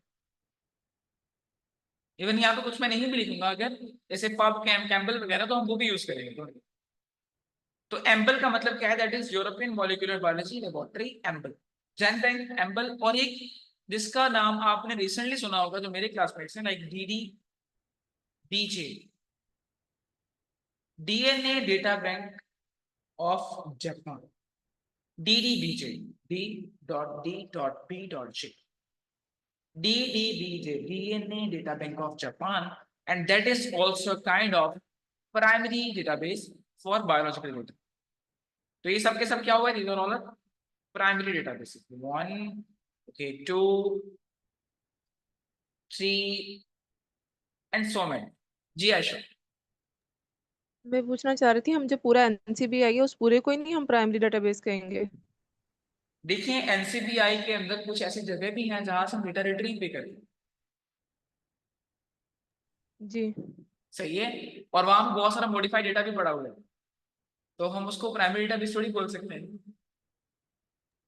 मतलब काइंड ऑफ मिक्सचर है कि प्राइमरी भी जी। ले सकते हैं और वहां से सेकेंडरी भी ले सकते हैं। एनसीबीआई एक national Centre for Biotechnology information है, जिसमें प्राइमरी डेटाबेसेस भी हैं, जिसमें सेकेंडरी डेटाबेसेस भी हैं, जिसमें स्पेशलाइज्ड डेटाबेसेस भी हैं। सही हो गया। और ये जेन बैंक उसका एक प्राइमरी डेटाबेस है। और इसे अभी सुबह आप लोगों ने क्या सुना हो, तो वो जो टीचर आए थे हमारी क्लास में, नुमान साहब उनका नाम था, नुमान साहब जो बात कर रहे थे कि मेरे पास आरएनए सीक्वेंसिंग डेटा है, या मैंने वायरल सैंपल से कलेक्ट किया है, मैं अपलोड करना चाहता हूँ सीक्वेंस को, तो वो जो आरएनए सीक्वेंस का डेटा है, ठीक है, वो अगर मैं अपलोड करता हूँ, वो भी एक प्राइमरी डेटाबेस है, बैंकिट। तो बैंकिट में जाता है, या एक टूल है बैंकिट, उसके थ्रू हम डाल रहे होते हैं कहीं पे। तो एनसीबीआई एक बहुत बड़ी टर्मिनोलॉजी है, इसको समझना एक तरह की बायोइन्फॉर्मेटिक्स होती है। एनसीबी हम जो काम करते हैं ना, एनसीबीआई के अपने से बहुत सारे टूल्स हैं। फॉर एग्जांपल मैं आपको मजीद बताता हूँ, अगर हमने जीनोम एनोटेशन के लिए कभी प्रोका यूज किया था ना, प्रोका एक पाइपलाइन है, जिनको नहीं पता डोंट वरी, हम उसको पढ़ने वाले। प्रोका के रिप्लेसमेंट पे एनसीबीआई का अपना टूल भी है, प्रोकैरियोटिक जीनोम एनोटेशन पाइपलाइन, पीजीएपी, पीगैप भी बोलते हैं इसे। तो एनसीबीआई एक बहुत बड़ा सेंटर है, एक बहुत बड़ा अदारा है, और उसके अपने बहुत सारे टूल्स हैं, बहुत सारे डेटाबेसेस हैं, उसका एक अपना जर्नल है, जैसे पबमेड है ना, पबमेड का नाम आप सबने सुन रखा। तो पबमेड जो है वो एनसीबीआई का ही डेटाबेस है भाई। वैसे बहुत सारे काम है उसका भाई, वो फैला पड़ा भी नहीं। अच्छा, ये हो गया प्राइमरी डेटाबेस, ओके। लेकिन ये कौन सा डेटाबेस है भाई? दिस इज डीएनए डेटाबेस और आरएनए डेटाबेस। मतलब दो चीजें है ना, या डीएनए का डेटाबेस होगा या प्रोटीन का डेटाबेस होगा। ये डीएनए का है, ये प्रोटीन का है। ये तो बताया नहीं सी भाई, क्या करते हो यार, सीधे पी के तो नहीं बैठे हुए। वेदर इट्स डीएनए डेटाबेस और प्रोटीन डेटाबेस, और दोनों इकट्ठे बताए जा रहे हैं, नहीं sir, these are database of DNA. तो डीएनए डेटाबेसेस, डीएनए के प्राइमरी डेटाबेस, अगर इन फ्यूचर आपको कभी जरूरत पड़ती भी है, आपको डीएनए सीक्वेंसिंग करवाते हैं, ठीक है, और आपसे कोई बंदा पूछे कि भाई डेटा डालना है, कहाँ पे डालूं, आप बोले सर जेडमेट पे जाओ, आप सर एम्बल पे जाओ, आप डीडीबीजे पे जाओ, ठीक है, लेकिन डीडीबीजे तो अपना उनका अपना है ना, वो बड़े पागल लोग, हमें तो मुंह भी नहीं लगाएंगे मेरे ख्याल से। और वो सारे सारे है भी किसमें? जापानीज लैंग्वेज में, नहीं ये चाइनीज में, इंग्लिश में, इंग्लिश में। चेक कर लो, डर का है यार, ये यूएसए का है। जी जी अरुण भाई, NCBI National Center of Biotechnology Information belongs to USA. Okay, अब यहाँ पे नेक्स्ट बात आती है सर, एक प्रोटीन, अगर हम बात कर रहे हैं प्रोटीन डेटाबेस, जो कि primary database, okay, primary database के अंदर अगर हम बात कर रहा हूँ किसकी, मैं क्या बोला, प्रोटीन डेटाबेस, प्राइमरी वाला प्रोटीन, ओके। तो इसके अंदर मेरे पास आ जाएगा PIR, protein information resource, PIR, okay, protein information resource, PIR। इस तरह PDB है, प्रोटीन डेटाबेस, PDB। और जो लोग आप में से अगर कभी किसी ने MDS पे काम किया है, मॉलिक्यूलर डायनामिक सिमुलेशंस पे, तो प्रोटीन डेटा बैंक का आपने अक्सर नाम सुना होगा। एक सॉफ्टवेयर है डिस्कवरी स्टूडियो, वो हम यूज कर रहे होते हैं to visualise the structure of protein, ठीक है, या डिस्कवरी स्टूडियो यूज करते हैं, या पाइमोल जैसे सॉफ्टवेयर हैं। तो उनमें ये जो फॉर्मेट है protein data bank format, PDB format, ये एक like most commonly use format है। जैसे हम फाइल यूज करते हैं ना, ये उन लोगों के लिए जिन्होंने ऑलरेडी काम किया है बायोइन्फॉर्मेटिक्स में, लाइक हम HVG फाइल यूज करते हैं, विगल फाइल यूज करते हैं, ठीक है, हम और बहुत सारे स्पेशलाइज्ड फाइल यूज करते हैं, and one of the specialized file is PDB format. PDB extension है file, protein data bank format. और ये किस लिए यूज करते हैं? To visualize structure of protein by multiple kind of structures, and one of them is discovery studio, और बहुत सारे।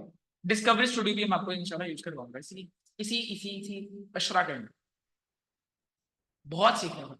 And these both are also the primary databases, means इनमें भी जो डेटा जाएगा वो डायरेक्ट डेटा होगा without any mediation, any modification, जो था सो अपलोड कर दी, कलेक्ट किया बाय एक्सपेरिमेंट, जो मिला अपलोड किया, वहां से expression numbers, identification numbers collect किए और मार्केट में publications, and that is a most frequently used strategy in the bioinformatics. Okay sir, अब नेक्स्ट बात है सेकेंडरी डेटाबेस पे। तो अगेन इसमें भी हम दो डिविजन बना लेते हैं, one for DNA and other one for protein. तो डीएनए डेटाबेस कौन से हैं? तो यहाँ पे हम ऐसा करते हैं, हम यहाँ पे एक बाउंड्री ड्रॉ कर लेते हैं कि भाई ये जो इससे पहले वाला है वो क्या है, प्राइमरी, और इसके बाद वाला क्या है, that is secondary database. Okay, so DNA and protein, protein, okay, DNA and protein, दो ही आगे इसके। Now which one is the secondary DNA database? Any example कुछ ध्यान में आ रहा हो आपका?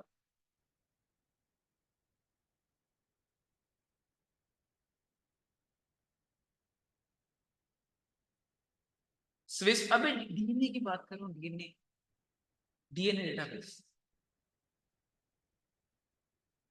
एनी डीएनए सेकेंडरी, वो जगह जहां पे सेकेंडरी न्यूक्लियोटाइड डेटा अवेलेबल हो सकता है।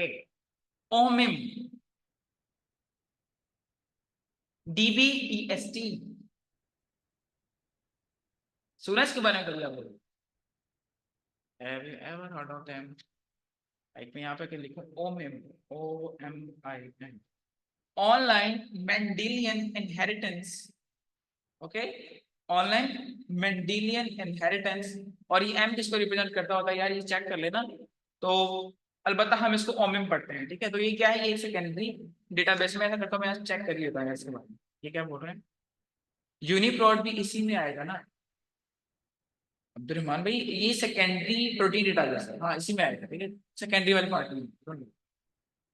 यूनिप्रोट, स्विसप्रोट, ये क्या है, सेकेंडरी प्रोटीन डेटाबेस है। क्या इनके अलावा भी होते हैं यार, बहुत सारे हैं भाई, शाननी मैडम तो सुबह पड़ जाएगी ना आपको, क्या नहीं, क्या कर रहे हैं। ओमिम है, फिर इसके बारे में चेक करते हैं अभी कि ओमिम जो है ये पूरा क्या बनाता है, online Mendelian inheritance in man, हाँ तो ये इन मैन होता है, I know, online Mendelian inheritance in man, OMIM. Then हमारे पास एक और होता है, that is dbEST, database of express sequence tag, expressed sequence tags, DBEST, database of expressed sequence tags. Any other example? Translated embedded, okay, ये किसने निकाल के भेजा है? महरोज में मैंने आपको पहले बता दिया, मैंने पहले बता दिया, मैंने देखा, मैंने भी देखा है। तो जी हाँ, ट्रांसलेटेड एम्बल भी है। आवाज कट रही है भाई यार, क्या कर सकते हैं, पता नहीं क्या मसला है इंटरनेट के साथ, मैं खुद परेशान हूँ। अगर ये कट रही तो ये बहुत गलत कर रहा है नेट मेरे साथ, है कि नहीं? हाँ तो गलत कर रहा है, इसको ऐसा नहीं करना चाहिए यार। अच्छा अगर मैं इसे थोड़ा सा और बारीक कर लूँ तो ये कैसा रहेगा, थोड़ा अच्छा बुरा ही लगेगा, but I can actually use this. तो ओमिम है, डीबीएसटी है, ठीक है, और बहुत सारे आप इसके बारे में सर्च कर सकते हैं, that there are multiple secondary nucleotide databases. तो जहां भी न्यूक्लियोटाइड वर्ड यूज किया जाएगा, न्यूक्लियोटाइड रिप्रेजेंट्स डीएनए, और जहां मैं प्रोटीन की बात करूंगा that is protein database. Very clear, okay, आगे ना, आसान। अच्छा, प्रोटीन डेटाबेस की अगर मैं बात करूं सेकेंडरी वाले की, तो अभी यहाँ पे कुछ एग्जांपल्स आ रही थी, that is one of them is UniProt, करना ही पड़ेगा सब। तो UniProt, and that is very famous, okay, UniProt है, देन स्विसप्रोट है। तो ये क्या है, these are all are the secondary protein databases. I'm just giving you some kind of instances कि भाई ये होता है, this exists in this market, okay, very much clear। अगली बात करते हैं इसका स्पेशलाइज्ड डेटाबेस की। तो ये वो है जहां पे, यहाँ पे तो आप रैंडमली कुछ भी डाल सकते हैं ना, लेकिन स्पेशलाइज्ड का मतलब है कि भाई ये स्पेसिफिकली किसी एक चीज का डेटाबेस होगा। For example HIV sequences, HIV sequences का अपना एक डेटाबेस है भाई। क्या बात है यार, तो कमाल ही हो गया है ना। Fly base, worm base, so these all are specialized databases. And again, MitoMap, database, सबका सब डेटाबेस, सबका सब database. HIV sequence for human immunodeficiency virus sequences. तो आप इस पे जाएं, आपको सिर्फ HIV की इंफॉर्मेशन मिलेगी और कुछ नहीं मिलेगा। फ्लाई बेस, ड्रोसोफिला मेलानोगास्टर, जिनको नहीं पता तो सर वो मक्खी है। रेहान रशद भाई जो है वो अक्सर उन्होंने कल पोस्ट की इसके मुतालिक, और एक पोस्ट मैंने और पढ़ी थी। ये क्या है, ये एक ऐसी मक्खी है जिसके ऊपर बहुत सारी जेनेटिक रिसर्च हुई है, and that is specifically for Haroon भाई। और ये वो लोग जो बायोलॉजी के डेटा से, बायोलॉजी के बैकग्राउंड से नहीं है, जिनको नहीं पता होगा ना। तो ड्रोसोफिला मेलानोगास्टर जो एक मक्खी है, प्यारी मक्खी, ये उसका डीएनए डेटाबेस है, उसकी बायोलॉजिकल डेटा की इंफॉर्मेशन। और लिंक्डइन पे मैंने कल परसों एक पोस्ट पढ़ी है कि भाईजान जो ड्रोसोफिला मेलानोगास्टर हमारी प्यारी मक्खी है, उसके शायद पूरे के पूरे बॉडी में जो न्यूरल नेटवर्क्स है उसको मुकम्मल तौर पर स्टडी कर लिया गया है, या इसका जेनेटिक पूरा रिकॉम्बिनेशन ऐसे कुछ था, इसके बारे में कोई अपडेट आई है। अच्छा, ये वर्म बेस क्या है, that is database regarding worms, उनकी इंफॉर्मेशन है इसके अंदर। Then MITOMAP, mitochondrial DNA, mitochondrial information, उसके ऊपर ये पूरा का पूरा डेटाबेस है। हाँ बहुत सारे, ठीक है, राइबोसोम सीक्वेंस ऐसे। तो these all are the, what are these kind of things, that specialized databases। तो आप इनके बारे में जाके बहुत कुछ सर्च कर सकते हैं, आपको बहुत सारे देखने को मिलेंगे। पब कैम, कैम्बल, देखो मल्टीपल, अभी आपके सामने निकल के सामने, but with the best of time. Neurons को नोट कर लिया है, मैं भी उसी वीडियो, क्या कहें, मुझे क्लियरली याद नहीं है, बस मैंने सुना है। मैंने एक पोस्ट पढ़ी, दो पोस्ट पढ़ी थी, एक रेहान भाई की पोस्ट थी और एक किसी फॉरेनर की पोस्ट थी। देखिए तो मेरे साथ लिंक्डइन पे कनेक्ट है। शायद ड्रोसोफिला का जो ओवरऑल न्यूरल नेटवर्क है बॉडी का, वो शायद स्टडी कर लिया गया है, या उसका पूरा का पूरा जेनेटिक जो डेटा है उसकी स्टडी कर ली गई है, ऐसी कोई information. Sir now the question comes into the, sir आपने इतनी इतनी बातें छोड़ दी हसीब भाई, बैठे बैठे बातें सुनाई जा रहे हो, ये कैसे मुमकिन है भाई? डेटाबेस मतलब आप क्या सोच के बैठे हुए हैं? इतने सारे डेटाबेसेस हैं, एनसीबीआई उनको हैंडल करने के लिए अपने पता नहीं कितने सर्वर लगा के बैठा हुआ है, और हम क्या उसको एक छोटे से पीसी में कैसे ले आए यार? मतलब ना होने वाली बातें करते हो ना फिर, है ना? मेरे तुम बिना मस्ती कर रहे हैं, तो ऐसे क्या ऐसा पॉसिबल है? 8 GB रैम वाला लैपटॉप लेके बैठे हो और बात कर रहे हो सर्वर्स की जो एनसीबीआई ने बनाई, सुपर कंप्यूटर्स वाले काम कर। कैसे डील करना है भाई इतने डेटाबेसेस को? कैसे डील करना है इतनी ज्यादा इंफॉर्मेशन को at single time? Believe me, this is the only life changing effect in your life. भाई कमाल होने वाला है कसम से।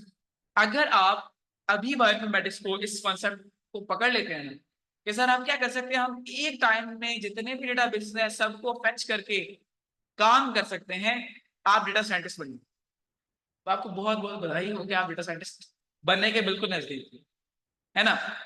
तो लोग इसी चक्कर में तो फंसे हुए हैं कि यार काम कैसे करना है, डेटा तो है, हैंडलिंग भी कर पा रहे, एनालिसिस नहीं कर पा रहे, मल्टीपल डेटाबेसेस हैं, कहाँ कहाँ सर्च करें, कैसे सर्च करें, वो कोई और इन्फॉर्मेशन देगा, वो कोई और इन्फॉर्मेशन देगा। अगर सबको टाइम स्टडी करना है, कैसे पॉसिबल है भाई? कौन सा पीसी लेके आए? सुपर कंप्यूटर लाना पड़ेगा ना उठा के पे लाके। And that is only reason कि हमारी यूनिवर्सिटी ऑफ एग्रीकल्चर क्या इंपोर्ट कर रही है? सुपर कंप्यूटर इंपोर्ट कर रही है with the collaboration of nurse, है ना। तो वजह तो एक ही है भाई, इसकी वजह एक ही है। और अभी जो मैं बात कर रहा हूँ, I am only dealing with some kind of microbes. मैं कोई ऊपर वाली बात नहीं कर रहा, मैं ह्यूमन के अंदर सिर्फ एक मैंने बात की, वो मैं rest of the things they are generally like specified for the terms of prokaryotes and fungus, viruses, these kind of things. अगर आप बात करें प्लांट जीनोम की, प्लांट जीनोम इससे कहीं आगे की टर्मिनोलॉजी है। तो अगर आप लोगों को अभी तक ये लगता रहा है that plant breeding and genetics एक बहुत ईजी सब्जेक्ट है, ऐसा बिल्कुल भी नहीं है यार। It requires a lot of efforts. Plants उनमें बहुत सारे, ह्यूमंस तो एक स्पीशी पूरी बन गई ना। बैक्टीरिया में आई नो बहुत सारी डाइवर्सिटी, लेकिन जीनोम बहुत लेंथी नहीं होता, उनकी इंफॉर्मेशन इतनी ज्यादा कॉम्प्लेक्स नहीं होती। प्लांट्स चूंकि नंबर में बहुत सारे हैं और इनका डीएनए बहुत बड़ा डीएनए होता है, तो इसको डील करना आसान नहीं।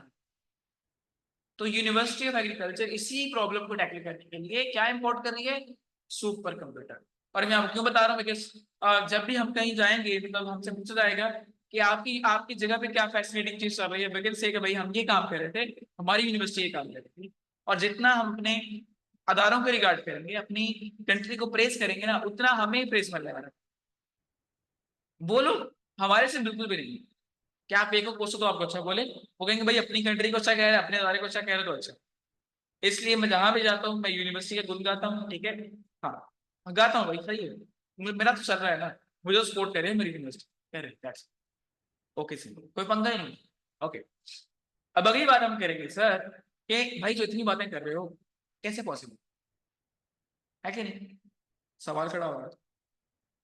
तो इसकी पॉसिबिलिटी है, इतने बड़े डेटा पे एट ए टाइम काम करना पॉसिबल है। इसमें जो कोडिंग होगी, जो प्रोग्रामिंग होगी, जो बहुत सारी पाइपलाइंस रन की जाएंगी, उसमें मल्टीपल लोगों का काम करना पॉसिबल है, क्लस्टर सिस्टम पॉसिबल है।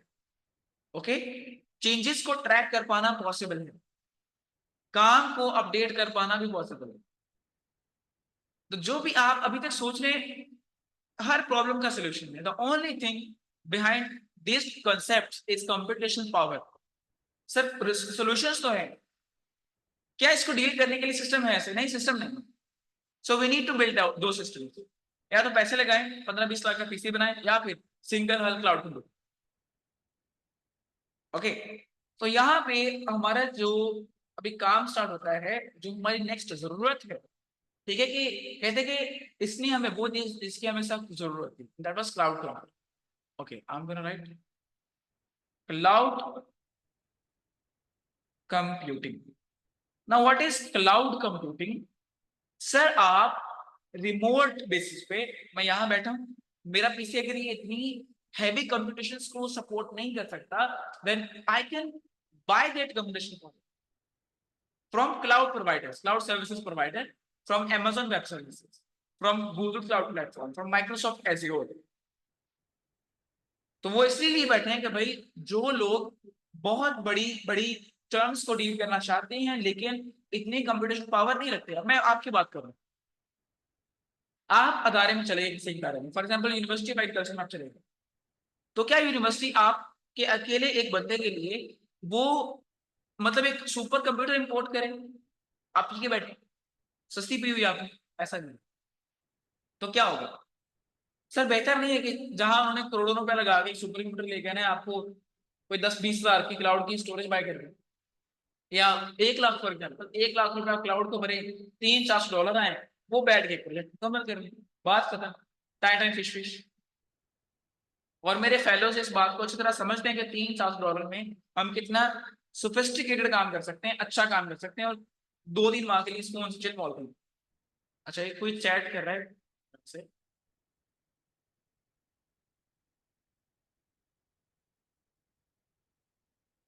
अरे यार, इतनी इंपॉर्टेंट बातें बता रहा था ना मैं यार, ये क्या मसला क्या है इंटरनेट को?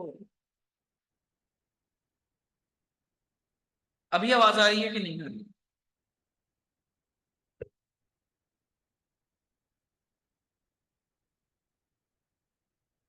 पता नहीं, जब काम की बात बता रहे होते हैं ना तो अभी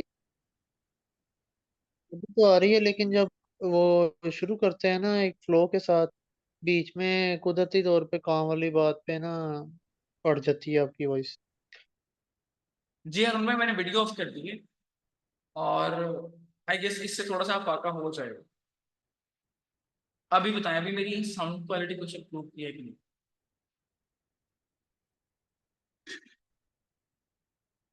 Do let me know, guys.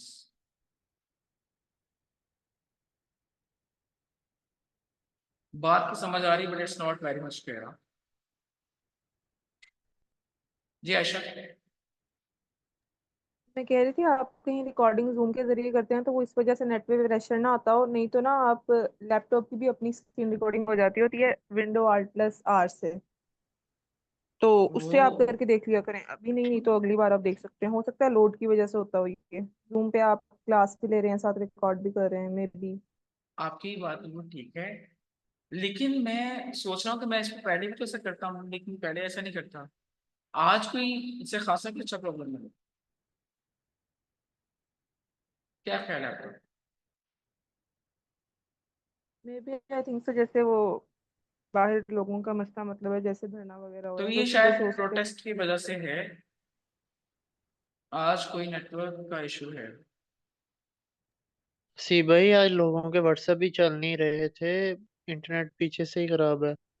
यार पता क्या है भाई, अब मुझे भी मतलब देर में तो मैंने आ ही गया, आप लोगों को पता है इस चीज का। ये पाकिस्तान में ओवरऑल मसला चल रहा है, और इसलिए तो फ्रीलांसर्स पे बैठे हैं इस वक्त। तो ये मेरा मसला नहीं है, ये ओवरऑल पूरे पाकिस्तान के जितने फ्रीलांसर्स हैं जो ऑनलाइन काम करते हैं सबका मसला है करीबन। इरफान मलिक इसी के लिए खबर है, ठीक है। सनी अली लोग जितने भी हैं वो निबलर्स वाले हैं, वो इसीलिए खबर है कि भाई इंटरनेट की सर्विसेज को तो अच्छा करो, कम से कम।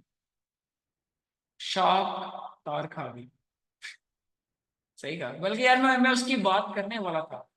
ये सोनेट जो है ना हमारा synchronous optical network, sonnet.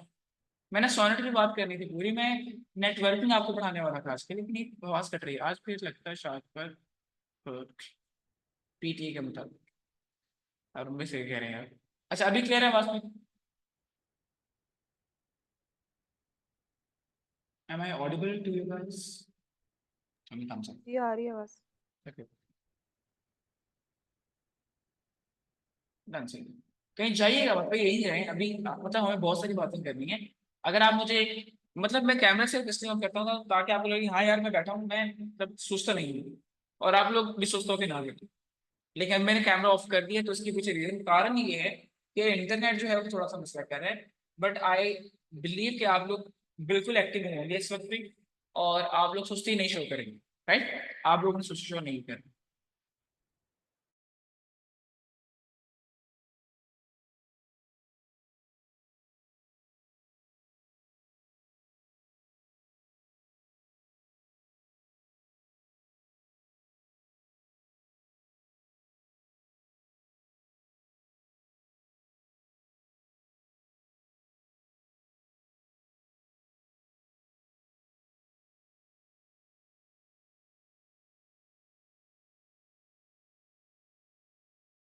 Okay, चलिए जी दोबारा स्टार्ट करते हैं। मैं अली साहब को सुनने काम में लग गया था। अच्छा, अब बात आ गई क्लाउड कंप्यूटिंग के ऊपर। तो क्लाउड कंप्यूटिंग क्या है सर? हमारे प्रॉब्लम्स का सोल्यूशन है। हम अगर एक अच्छा पीसी अफोर्ड नहीं कर सकते, मैं ये बात कर रहा था कि सर आप जो इतना खप रहे हैं, ठीक है, आप कर रहे हैं सर, इतने ज्यादा डेटा बेसेस हैं दुनिया में, पता नहीं कौन कौन से, मैंने तो सर यहाँ पे चंद एक लिस्ट की, और ऐसे मल्टीपल डेटा बेसेस। अगर मैं आपको सिर्फ ये बोलूँ कि सर ये जेनेटिक डेटा है, ये डीएनए सीक्वेंसेस हैं, ये आरएनए सीक्वेंसेस हैं, इनको ओवरऑल डेटाबेस के अंदर से फेच करें, मुझे बताएं इसका क्या मीनिंग्स हैं, तो आपको दौरा पड़ जाना यार। तो कैसे करोगे? आप तो इतना अच्छा पीसी नहीं अफोर्ड कर सकते, आप तो मतलब मौके पे आके मृत्यु हो जाएगी। तो उसका सोल्यूशन है, now what is the solution? That is cloud computing. You can actually buy some kind of computational power from the cloud services providers like AWS, like GCP, or like you can say Microsoft Azure। सही है? तो Amazon web services, GCP, Microsoft azure, ये सब के सब जो cloud providers हैं, ये आपको कुछ चंद डॉलर्स के बदले में क्या दे सकते हैं? आपके कुछ हैवी आपको कंप्यूटर यूज करने की अथॉरिटी दे सकते हैं। आप यहाँ पे बैठे होंगे, लेकिन आपके पीसी में ही उनका कंप्यूटर चल रहा होगा जो कि अच्छी कंप्यूटेशनल पावर के साथ काम करता है। You can actually use somewhere around 64 GB RAM, जो आपने अभी तक यूज नहीं की। You can use 128 GB। You can use actually like more than that, up to some thousands of GB RAM. और आप अच्छी एसएसडी स्टोरेज को यूज कर सकते हैं, आप और बहुत कुछ कर सकते हैं। तो मैं सिर्फ वो बातें कर रहा हूँ और ये क्यों इतनी ज्यादा रैम स्टोरेज ही क्यों रिक्वायर्ड, इतना ज्यादा रैम, इफेक्टिव रैम क्यों चाहिए? Because you are dealing with such a huge biological data, you are dealing with multiple biological databases. तो आपको क्या चाहिए? आपको इतनी हैवी कंप्यूटेशन पावर चाहिए, and you need to build this. अगर आपको नहीं पता, आपको सीखना होगा। इसके कुछ स्टेप्स हैं, and I would like to enlight some things. एक जो चीज मैं हाईलाइट करना चाहता हूं, that is computer networking. If you are not good enough in this topic, you need to build your skills. Computer networking अगर आपको नहीं आती, आप इसके कॉन्सेप्ट को प्रॉपरली अंडरस्टैंड नहीं कर पाएंगे, that what actually is going behind the topic of cloud computing. जो आपने मशीन बनाई है वो काम कैसे कर रही है आपको नहीं पता होगा। सही है, मैं आपको बताता हूँ कंप्यूटर नेटवर्किंग क्या है, क्लाउड कंप्यूटिंग क्या है, और ये कैसे काम करने वाली, कि कैसे आपका डेटा सिक्योर वे में चलेगा, कैसे आपका डेटा एक जगह से दूसरी जगह इफेक्टिवली ट्रांसमिट होगा। जैसे अभी मैं आपको बात बताऊं, की बात, मैं आपसे वीडियो कॉन्फ्रेंसिंग कर रहा हूँ, ओके, जूम की मीटिंग कर रहा हूँ। किसके माइक माइक म्यूट कर लेगा, ओके, मैंने खुद से कर दिया। ओके, तो मैं ये वीडियो कॉन्फ्रेंसिंग कर रहा हूँ, लेकिन मसला क्या आ रहा है? मसला ये आ रहा है कि आप तक मेरी कुछ आवाज पहुंच रही, कुछ नहीं पहुंच रही। ओके, और ये क्या है? ये ट्रांसमिशन का एक प्रोटोकॉल है। कुछ डेटा इतने इंपॉर्टेंट नहीं होते, ठीक है, अभी आपको मेरी बात कहीं पर नहीं पहुंची तो इट्स ओके यार, कोई पंगा नहीं है।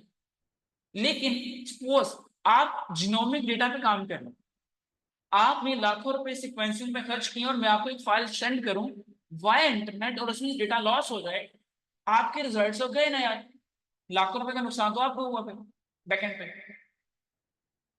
ये ट्रांसमिशन कैसे हो रही है, नेटवर्किंग कैसे हो रही है, आपको कौन सा प्रोटोकॉल यूज करना है, आपको पीसी कैसा बिल्ड करना है, आपको कौन से आईपी एड्रेसेस यूज करना है, आपको कौन सी पोर्ट्स यूज करनी है। So these all things matter. Okay, आपको टीसीपी यूज करना है, which is basically transmission control protocol, आपको यूडीपी यूज करना है, which is user datagram protocol, आपको एचटीटीपी यूज करना है, which is hypertext transfer protocol, या आपको कुछ और यूज करना है। ठीक है, अभी जो मैं आपसे वीडियो कॉन्फ्रेंसिंग कर रहा हूँ, इसके पीछे शायद कोई ऐसा प्रोटोकॉल है जो बता रहा है कि भाई जूम के थ्रू अगर कॉल ड्रॉप हो भी रही है तो इट्स टोटली ओके, कोई पंगा नहीं। लेकिन यही काम अगर फाइल शेयरिंग के दौरान हो तो वो सपोर्टेड नहीं है, वो एक प्रॉब्लम है। तो ऐसे रूल्स बनाए जाते हैं, इंटरनेट सोसाइटी बैठी हुई है इन चीजों को मॉनिटर करने। तो जो भी आप ऑनलाइन क्लाउड कंप्यूटिंग के थ्रू कर रहे होंगे, उसमें एक बहुत इंपॉर्टेंट पार्ट हुआ कंप्यूटर नेटवर्किंग का, जो आपके डेटा की सिक्योरिटी को इंश्योर करेगा, डेटा की प्राइवेसी को इंश्योर करेगा, और डेटा जो है वो एज इट रहेगा, इसमें कोई पंगा नहीं आएगा। आपको स्टोरेज प्रोवाइड करेगा, सबसे पहला करेगा क्लाउड कंप्यूटिंग। आप जो चीज अपने पीसी में नहीं रख सकते, आप वो इंडिया के सर्वर में, यूके के सर्वर में, यूएस के सर्वर में, जापान के सर्वर में, चाइना के सर्वर में रख सकते। जो चीज आप अपने पीसी में परफॉर्म नहीं कर सकते, that computation you can actually perform. ठीक है, जिस चीज के शायद आपकी पीसी गारंटी नहीं देता कि भैया आज आपका पीसी खराब हो गया, डेटा कहाँ गया, वो चीज वो इसके मतलब श्योरिटी देते हैं कि भाई आपका डेटा कभी गायब नहीं होगा। आप इतना मर्जी टाइम रखें, डेटा की प्राइवेसी रहेगी, डेटा कोई चोरी नहीं करेगा। तो ऐसे चार तरह के आपको बेनिफिट्स मिलते हैं इन द क्लाउड कंप्यूटिंग। ठीक है, तो एक हो गया क्लाउड कंप्यूटिंग, जिसके अंदर हमारा एक मेन कंसर्न है कंप्यूटर नेटवर्किंग, एक कंसर्न। देन सेकंड हमारा जो कंसर्न है, that is basically virtualization. Virtualization, virtual machine build करना। आप बैठे तो यहाँ पे हैं सर, आपने पैसे भर दिए गूगल क्लाउड पे, दैट्स ओके। आपने एडब्ल्यूएस को पैसा भर दिया, आपने माइक्रोसॉफ्ट एज़्योर को पैसा भर दिया, आपने एक उनके पास मशीन बाय कर ली, आपने डेटा उनको भेज दिया, उन्होंने स्टोर कर लिया, but you are actually not able to use that machine. ठीक है, तो फायदा क्या? ये तो वो है ना कि आपने किसी के पास सामान अपना ईमान कर रखवा दिया। भाई वर्चुअलाइजेशन एक ऐसा कॉन्सेप्ट है कि आप लाइक आपका पीसी वहां पे ऑलरेडी बना है, वर्चुअल मशीन बनी है, और आप उसको यहाँ से बैठ के एक्सेस कर रहे हैं, and you can actually perform some kind of computation से। आप यहाँ पे परफॉर्म करेंगे, वहां से चेंजेस वहां पे चलते रहेंगे, और आपको किसी पे जरा रत्ती बराबर भी इम्पैक्ट नहीं आएगा। तो वर्चुअलाइजेशन का मतलब क्या है? वर्चुअल मशीन बनाना, ओके, तो मेकिंग वर्चुअल मशीन। और ये जो आपकी प्यारी सी मैंने कंप्यूटर नेटवर्किंग लिखी है, इसका क्या कंसर्न है कि आपको ट्रांसमिशन, या आप ये कह रहे हैं कि जो आपने डेटा किसी को भेजना है, किसी से रिसीव करना है, कैसे भेजना है, वो सारे प्रोटोकॉल से आपको बताएगा। ठीक है, सो प्रोटोकॉल फॉर डेटा ट्रांसमिशन, तो ये आपको यहाँ से मिलेगा।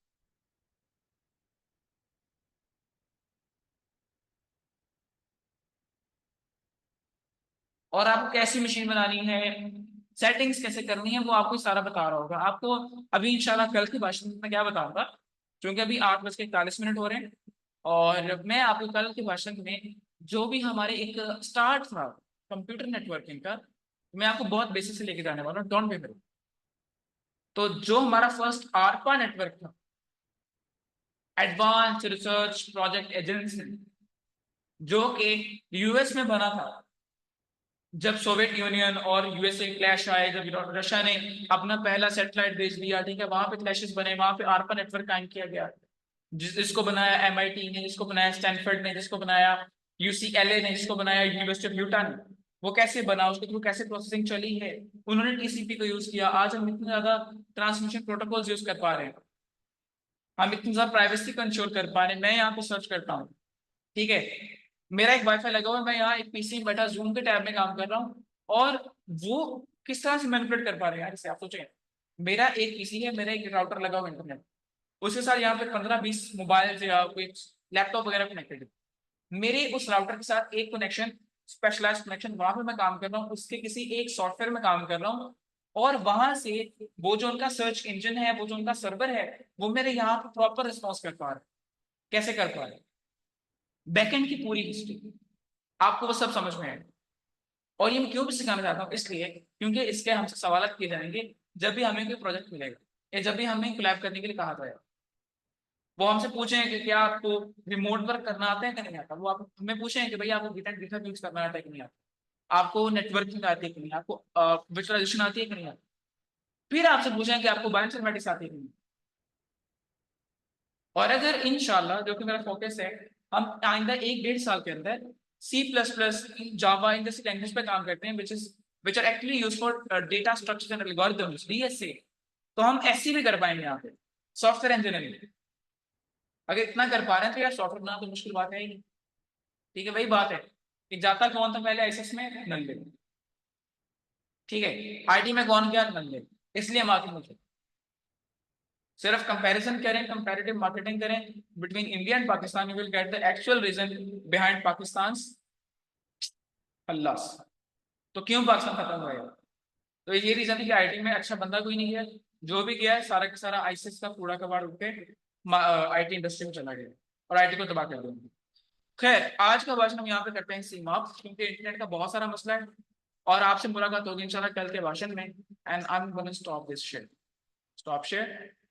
और अगर आपका कोई सवाल है, just feel free to ask anything regarding today's topic. जी भाई, एनी सवाल, और अगर सवाल नहीं है then show me thumbs up।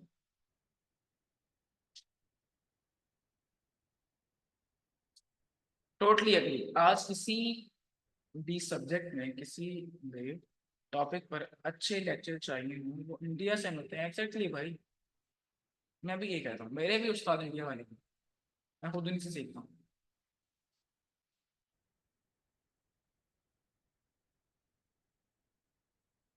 जी, कोई सवाल तो नहीं है?